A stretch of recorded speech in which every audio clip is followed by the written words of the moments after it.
Hello everyone, if you're trying to play Valorant and you keep getting this error, connection error with error code VAN-79, then you have come to the right place because in this video I'm going to show you how to fix this error on Valorant easily. So this error is very easy to fix. I'm going to show you a couple of fixes for it. So the first fix is you're going to open up your start menu, you're going to write here run, and then you're going to write here services.msc.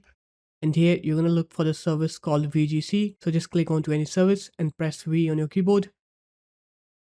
For example, this is VGC. Now what you're going to do is you're going to right click on it, click properties, go into startup type, set it to automatic and then click start here. If it's already running, then you're going to click stop, click apply, okay, and then open it up again.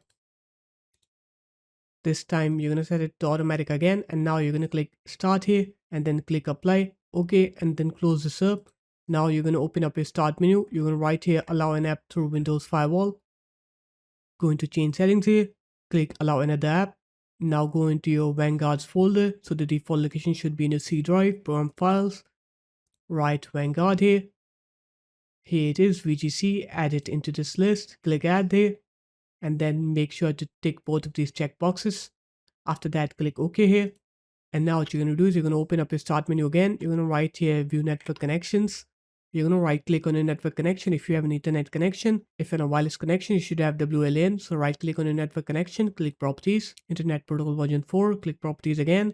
Click use the following DNS server addresses. Write in the preferred DNS 1.1.1.1. In the alternate DNS, you're going to write 1.0.0.1. After that, click OK. Click OK again. Now restart your computer. Once you're done with the computer restart, now when you try to play Valorant, you'll see that your game will now work. You'll not face that connection error anymore. So there it is guys, that's how it was. If you guys found this video helpful, make sure to leave a like, comment and subscribe to the channel, and I will see you in my next video.